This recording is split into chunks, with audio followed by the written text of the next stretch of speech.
सभी जीवों का शरीर सेल से ही बनता है। बहुत सारे सेलों को मिला के जो है सभी जीव बने हैं। और जब सेलों को हम एकत्रित कर देते हैं तो उससे टिश्यू बनता है। और जब बहुत सारे टिश्यूज़ को एकत्रित कर देते हैं तो उससे कोई पर्टिकुलर ऑर्गन बनता है। जैसे कि उदाहरण दूँ, हमारा लीवर जो है वो मेनली हेपेटिक सेल से बना हुआ है। ठीक उसी प्रकार से हमारा हृदय वो किसी एक पर्टिकुलर सेल से बना है। देखिए, सेल की बहुत सारी प्रजातियां होती हैं। जैसे कि इसे सिंपल भाषा में मैं आपको समझाऊं तो हम इंसान और जानवर एक ही हैं, लेकिन थोड़ा बहुत फ़र्क है। अब जैसे कि हम इंसानों का इंटेलेक्चुअल लेवल काफ़ी ज़्यादा है मुकाबले जानवरों के, और जानवरों में भी अलग अलग जानवर हैं। तो ठीक उसी प्रकार से जैसे हम सब तकरीबन हम सब में एक जैसी ही चीज़ें हैं। हमारे अंदर ब्रेन है, उनके अंदर भी है। हमारे पास भी हाथ पैर है, उनके पास भी है। हमारे पास भी आँखें, उनके पास भी आँखें हैं। तो ठीक उसी प्रकार से जो है सेल जो होते हैं वो थोड़ा बहुत डिफरेंस होता है उनके अंदर। और वो जब एक प्रकार के सेल एकत्रित होके एक जगह एकत्रित हो जाए तो वो बनाते हैं टिश्यू। ठीक है। अब जैसे कि मैं आपको समझाना चाहूँगा कि हमारे ब्रेन में भी सेल है। ठीक है, हमारे ब्रेन में भी सेल है और ब्लड में भी सेल है। ठीक है, ब्रेन में न्यूरॉन सेल पाया जाता है और ब्लड में आरबीसी राइट ब्लड सेल पाया जाता है। दोनों में डिफरेंस है। देखें, रेड ब्लड सेल में न्यूक्लियस नहीं पाया जाता है, माइक्रोकॉन्ड्रिया नहीं होता है, लेकिन न्यूरॉन सेल में जो है न्यूक्लियस होता है। ठीक उसी प्रकार से हमारे बॉडी के अन्य और जो है कई जगह के सेल्स हैं, जैसे कि हमारे लीवर के सेल हो गए, ठीक है, या हमारे हार्ट के सेल हो गए। उनके अंदर जो है लाइसोसोम होता है, लेकिन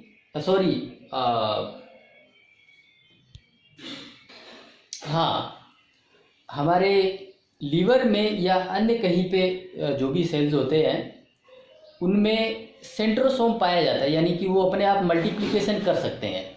और हमारे ब्रेन के सेल में सेंट्रोसोम नहीं होता है, जो न्यूरॉन सेल है, तो उसमें मल्टीप्लिकेशन नहीं हो सकता है।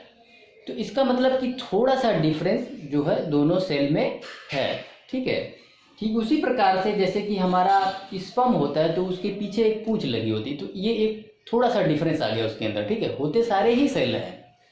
तो इस प्रकार से जैसे हमारे और जानवरों में थोड़ा ही डिफरेंस है, उसी प्रकार से सेलों में थोड़ा डिफरेंस होता है। तो जब एक ही प्रकार के सेल एकत्रित होते हैं और एकत्रित होकर टिश्यू बना लेते हैं और उसी टिश्यू से ऑर्गन बन जाता है। अब जैसे कि हमारा ब्रेन है, ये एक ऑर्गन है। ठीक है, तो यहाँ पे एक पार्टिकुलर टाइप के ही सेल मिलके इसको बनाया है और उस पार्टिकुलर टाइप के सेल का नाम है न्यूरॉन सेल। ठीक उसी प्रकार से अब हम लीवर की बात करें तो लीवर में एक ही पार्टिकुलर टाइप के सेल आपस में मिलके उस ऑर्गन को उन्होंने बनाया है। ठीक है, वो है हेपेटिक सेल। मेनली वैसे तो 4 सेलों से मिलके बना है, लेकिन ज़्यादातर 80-90% जो है वो हेपेटिक सेल से ही बना हुआ है। तो इस प्रकार से अब आप डेफिनेशन क्या समझे टिश्यू का, कि जब एक ही प्रकार के कई सारे सेल ऐसे ऐसे मिलके बनते हैं, ठीक है, जुड़ जाते हैं, तो एक टिश्यू का निर्माण कर देते हैं। ठीक है, अब इसी तरह से ऐसे ऐसे टिश्यू, बहुत सारे टिश्यू जब ऐसे ऐसे जुड़ जाएंगे, ठीक है, तो वो एक जो है किसी एक ऑर्गन का निर्माण कर लेंगे। तो डेफिनेशन बहुत ही क्लियर है कि बहुत सारे सेल मिलके एक टिश्यू बनाते हैं और बहुत सारे टिश्यू मिलके एक पार्टिकुलर ऑर्गन बना देते हैं। ठीक है, तो सेलों के बारे में मैंने आपको समझा दिया कि थोड़ा ही डिफरेंस होता है, ठीक है। सारे सेल एक जैसे नहीं होते, किसी में कुछ होता है, किसी में कुछ नहीं होता है, जैसे हमारे और जानवरों के बीच में डिफरेंस है। आई होप आप ये समझ गए होंगे। अब देखिए टिश्यू भी उसी प्रकार से जो है, टिश्यू को हमने चार भागों में बांट दिया है। तो इसको हम समझते हैं कौन कौन से टिश्यू है। पहला टिश्यू है पेशीय मसल, ठीक है। मसल आप समझ ही रहे हैं, ठीक है। मसल वो कहते हैं ना कि देखो जी बॉडी बना लिया है मैंने, मसल्स बना लिया, ठीक है। ये जो होती है यहाँ पे ये सारी चीज़ें, या चेस्ट पे, ये सब मसल्स होती हैं, ठीक है। मसल बहुत ही स्ट्रांग होती हैं। आप मसल पे मारेंगे तो आपको चोट नहीं लगेगा, ठीक है। बहुत ज़्यादा स्ट्रांग होती है मसल। अब देखें इसमें भी दो चीज़ें जो है होती, एक वॉलंटरी यानी कि रेखीय मसल, और दूसरा है इनवॉलंटरी यानी कि अरेखीय मसल। रेखीय मसल जो है वो, जो रेखीय मसल होते हैं यानी कि वॉलंटरी मसल, वो हमारे बस में होती है, वो हमारे इच्छा अनुसार काम करती है, ठीक है। अब जैसे कि ये हाथ है, ठीक है, तो मैं इसे अपने इच्छा अनुसार मोड़ सकता हूँ, ठीक है। तो इसे क्या बोलेंगे, इसे बोलेंगे रेखीय मसल, ठीक है। मैं इसे अपने मुताबिक कर सकता हूँ, अपनी इच्छा अनुसार, ठीक है। अपने पैरों को मोड़ सकता हूँ, ठीक है। तो ये सारी जो है वॉलंटरी यानी रेखीय मसल है।